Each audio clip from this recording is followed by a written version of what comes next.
Anyone fascinated by the natural world has probably wondered why some animals have such strange-looking sense organs.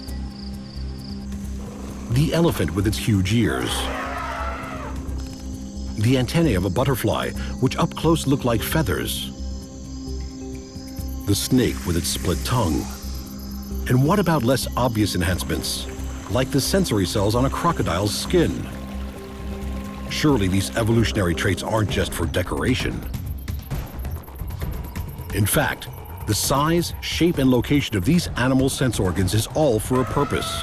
And just like us, animals rely on their senses to communicate with each other, find their way around, stay safe, and most importantly, to find food. When you see how superior some animal senses are compared to those of humans, you might wonder how we ever managed to stay on top of the food chain. Animal super senses. You won't believe what's possible.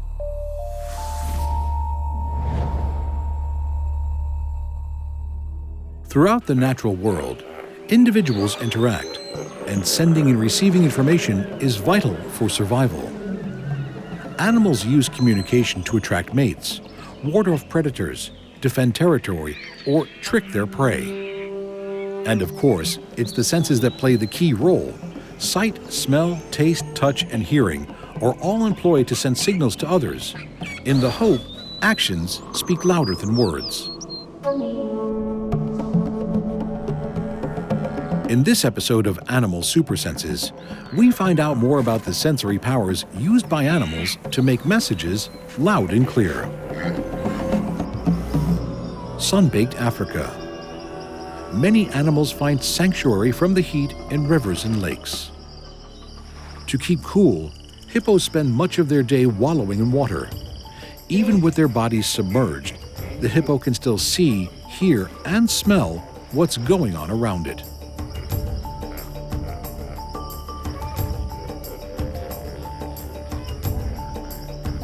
Their epidermis is thin, with no sweat glands. But they do secrete a red fluid, giving rise to the myth that hippos sweat blood. This secretion contains a sunscreen, an antiseptic, and moistens delicate skin. Large, slow, and rotund, these amphibious giants seem gentle and rather sleepy.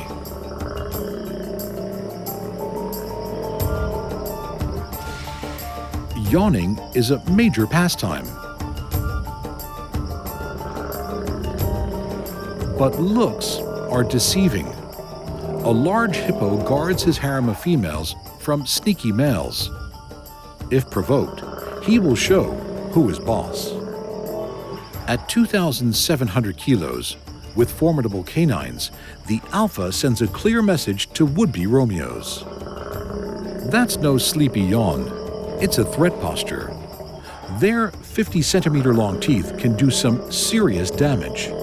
Even with the hippo's poor eyesight, having a huge gape should get the point across.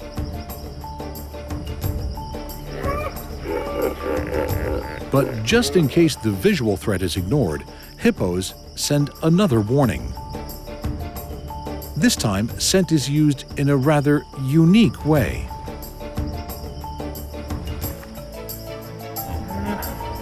Hippos have a great sense of smell, a fact not lost in domain disputes.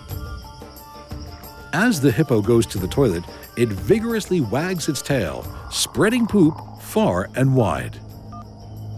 Dung spraying is the hippo's way of marking its territory. Breeding males fling feces at the competition in hope that these smelly encounters will decide the winner without resorting to a fight.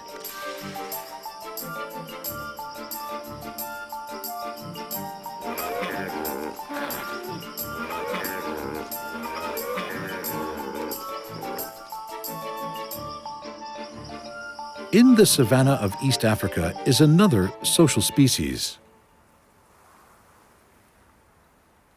Baboons live in troops of related females, offsprings of various ages, and several adult males. Each individual has a rank with a dominant in charge. they get the best resources first, including access to the ladies.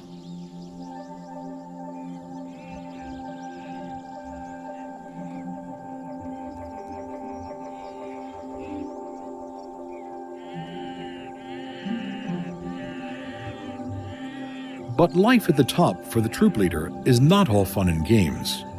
Every day, there are pretenders to the throne looking for mating rights. Young, virile males transfer from other groups to find a mate.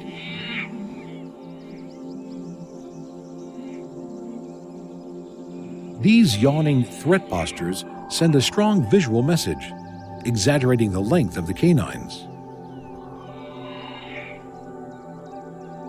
But there are less aggressive ways of keeping your rank. Grooming is used to make friends and influence others. It's a communication tool that builds relationships and maintains strong bonds. This social sense of touch helps keep harmony in the group.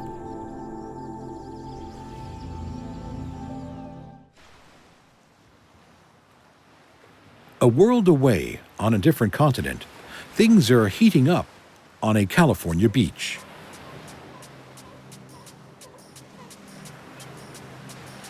These beach bums are northern elephant seals.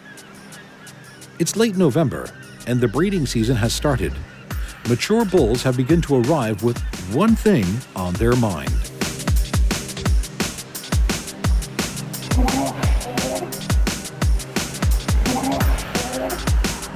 The males will fight to determine who will be dominant.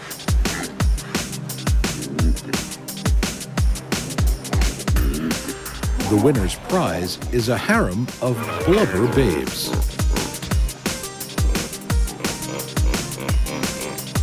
Rather ungainly on land, these tubs of fat with pendulous noses can still pack a punch. In the elephant seal world, size does matter. The nose of a bull elephant seal starts to grow at puberty and continues to grow with age. It can reach 2 feet in length. Fights between males can get bloody and be surprisingly energetic. A testosterone-fueled fight has contenders rear up and slam their bodies against each other. The scars of past contests are clear to see on some bulls. But efforts are made to avoid armed combat. Throwing back their heads to show off their enormous proboscis, the message is clear, a visual signal to intimidate challengers. And the nose has another function to back up the menacing sight. It's a sound chamber to amplify bellows.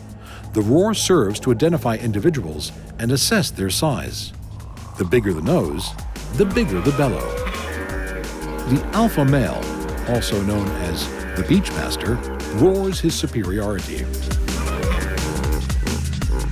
Mating season on the beach can be a noisy affair. Sight and sound are used to communicate dominance in the elephant seal's world. Thanks to the senses, conflicts are usually settled without a deadly conclusion.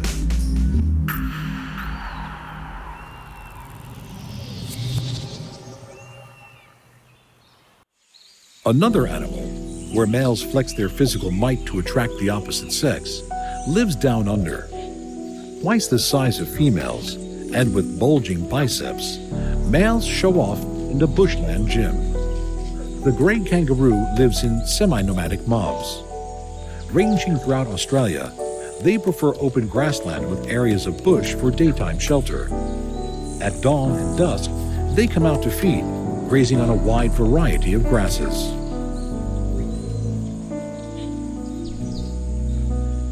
Powerful back legs help them to travel at speeds of up to 65 kilometers per hour with minimal effort.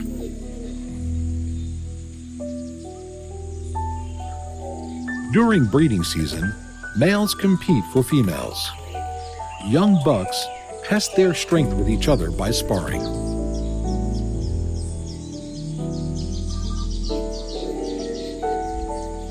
This ritualized fighting prepares them for adult life.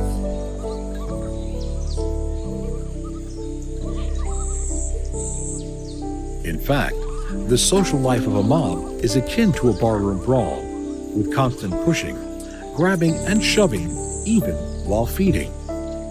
This tactile behavior serves to communicate their status in the mob.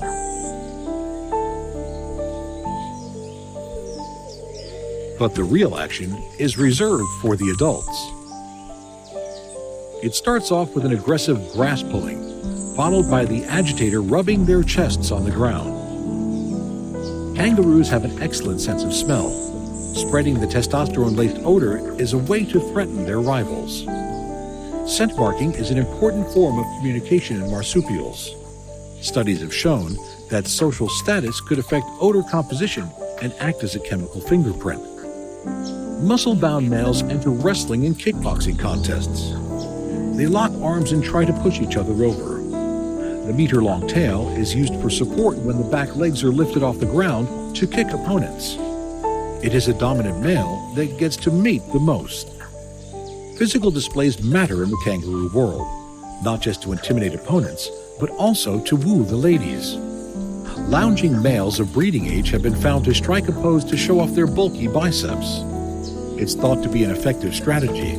Research has shown that males with big muscles are sexually selected for, in other words, female kangaroos sexy.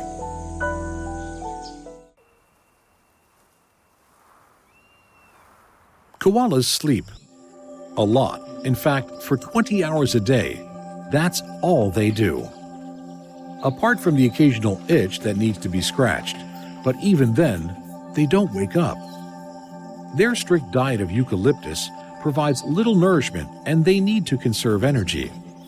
A very slow metabolic rate allows koalas to digest their food over a long period of time, to make sure as much nutrition is extracted as possible. Waking hours are spent chewing the fibrous leaves, and getting enough nutrients is even more important if you are eating for two. Joeys are born after 35 days of gestation. The tiny baby looks like a jelly bean at only 2 centimeters long. It's hairless, blind, and has no ears. But it makes its own way from the mother's birth canal to her pouch, relying on its well-developed sense of smell and touch to navigate to a teat. The joey stays with its mom for a year, during which mothers and babies make soft clicking noises and gentle humming sounds to one another. Sensory communication strengthens bonds between mother and young.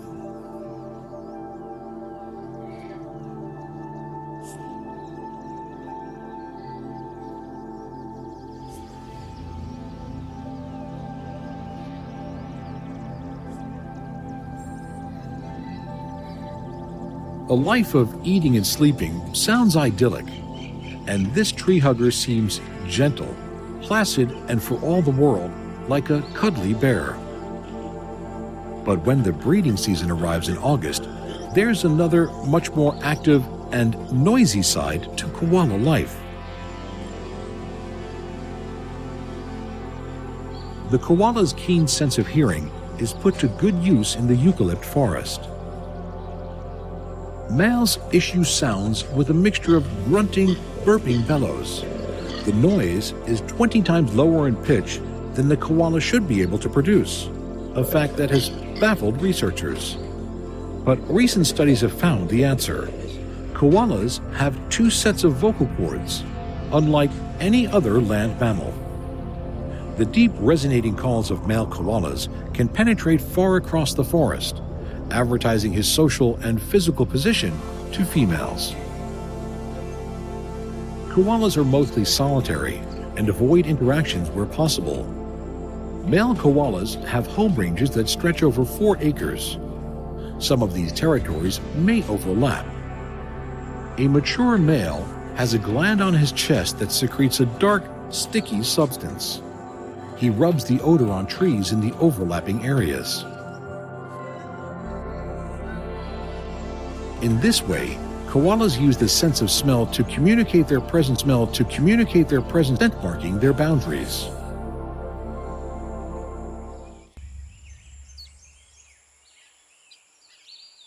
When it comes to mating rituals and courtship, birds can outdo mammals by sheer showmanship.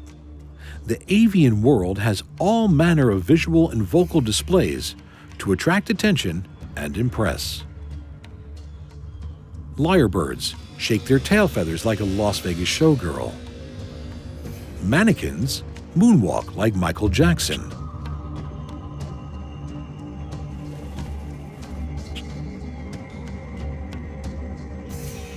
Prairie chickens use big boom bass that can be heard over a kilometer away. Brolga cranes jump, dance, and pirouette like prima ballerinas.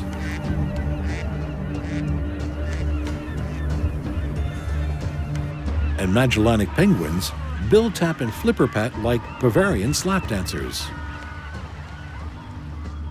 The sooty tern is another avian groover. Noisy and gregarious at breeding sites, they form large communities on rocky islands.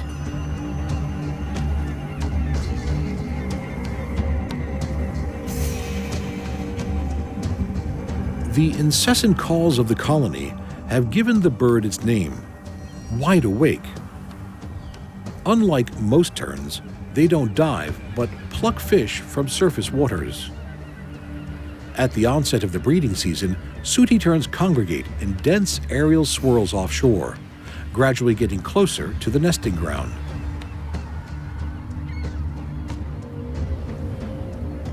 Courting pairs engage in high flights. They ascend to great heights, then glide rapidly down to sea level.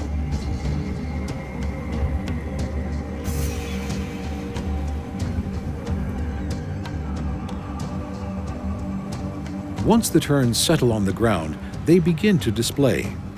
With thousands of pairs in close proximity, the honeymoon couple need to stand out from the crowd to get to know their new partner and form a bond. Prior to mating, both mates circle around each other with dropped wings and heads tilted.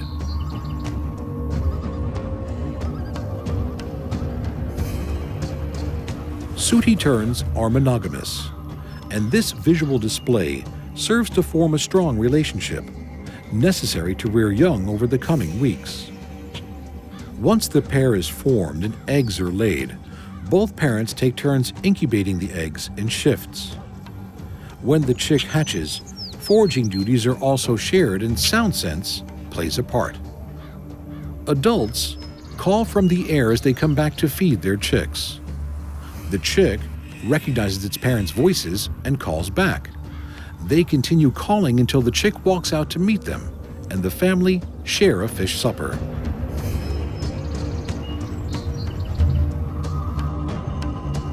The satin bowerbird is not particularly flashy in the looks department. But it does have a unique way of getting attention.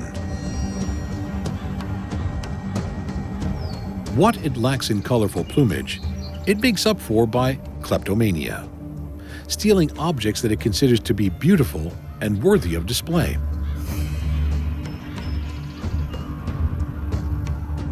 This bird weaves a bower with thin twigs in an area to present its treasure for public viewing.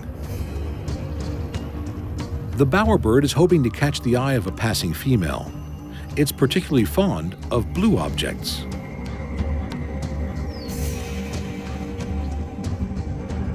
Different species have different color preferences, and researchers are trying to find out why. One theory is that bowerbirds choose the pigment that best complements their own coloring.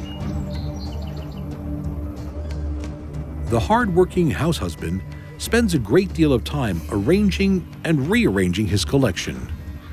He's meticulous at maintaining his design. When a big bird, like a brush turkey, comes wandering in, trampling his interior decorating, the poor male has to start again.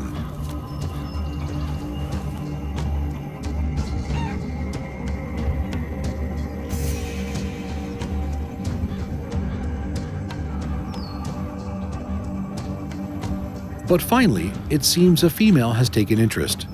She inspects the bower and its contents. The bower and the blue treasure are only an enticement to step into the male's bachelor pad. The next stage of the courtship is the dance.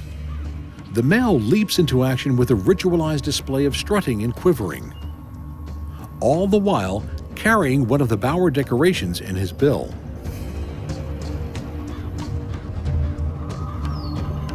To add to the assault on the female's visual senses, the male accompanies his routine with a variety of mechanical-sounding calls. If impressed, the female stays in the love shack for mating. Then she will leave to begin nesting duties on her own, while the male readies himself for courting new girlfriends. Communicating accurate information is important if you want to get the girl, but there are animals that send out messages which are far from the truth. Some predators deceive their prey to make capture easier. The alligator snapping turtle sits on the bottom of a pond waiting. He eats gambusia fish, which feed on mosquito larvae. Weighing up to 90 kilos, this reptile is one of the largest freshwater turtles in the world. The secretive sluggish creature spends most of the daylight hours hiding. Moving fast isn't in his repertoire. The turtle doesn't seem capable of catching swift-moving fish like the gambusia, but it has a cunning strategy. It lies in wait with jaws wide open. On the bottom of the mouth is a worm-like lure, which it wriggles to entice unwary prey. The powerful, sharp-edged jaws are capable of severing a finger, and the fish stands little chance of escaping. This is predator-to-prey communication, and visual trickery is the name of the game. But the title of Master Trickster should go to this creature. Dangerous and cunning, the Portia spider is a master of deception.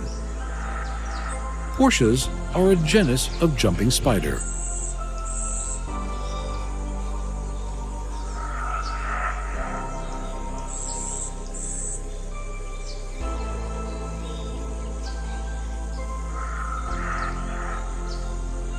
Its favored food is other arachnids, like this one, a green water spider called a hygropoda, which produces mat-like webs on leaf surfaces.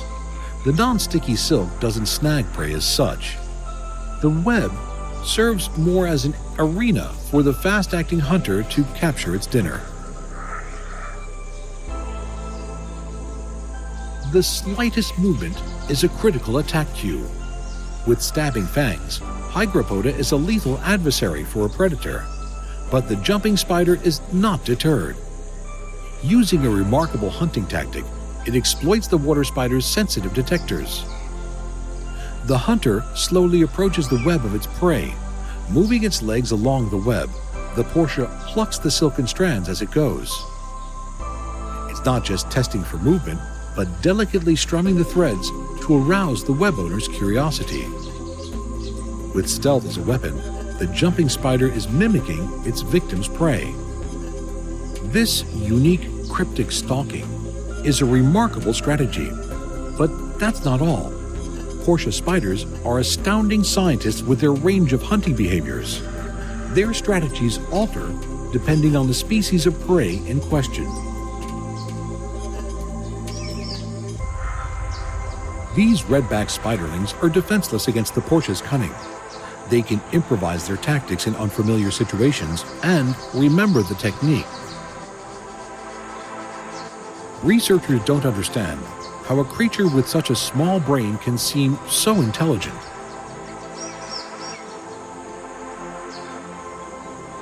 But what is plain to see is the Portia spider uses the sense of touch to deceive its prey.